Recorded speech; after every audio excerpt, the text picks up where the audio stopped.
Hello guys, তোমরা সবাই কেমন আছো? আশা করি সবাই ভালো আছো। চলো ছোট্ট একটি ব্লগ নিয়ে চলে এসেছি, একটা মরাবাড়ি আর কি ভোজের ব্লগ। সেখানে মাছগুলোতে আমি আর কি লেবু মারছিলাম, লেবু নুন আর কি ভালোই থাকবে তাই। এখানে আমার জামাইদা দিকে মশলা কষাকষি করছে আর কি, ভোজের জন্য রান্নার হবে তাই মশলা কষাকষি করছে।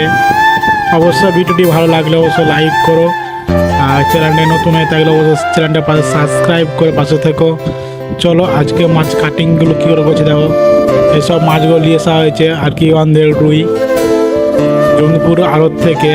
মাছগুলো এখান থেকে সব কাটিং করা হয়েছে। প্রথমে মাছগুলোকে আঁশ ছাড়িয়ে নেওয়া যায় আর কি চামচ দিয়ে আর কি। এখানে মেসো আছে আর একটু আছে আর কি মামার মতো হয়। এখানে আমার মামা ওদিকে আলু ভাজছে, এই যে আলু ভাজছে দিকে।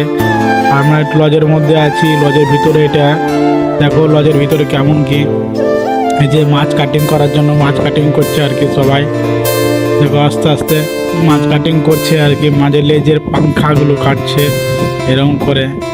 আর লজের ভিতরে এই যে লজের ভিতরে সব যেখানে রাখা সব কিছু জিনিসপত্র আমি আনতে গেছিলাম, ওখান থেকে আমাদের নিয়ে আসছে আর কি হাতে করে।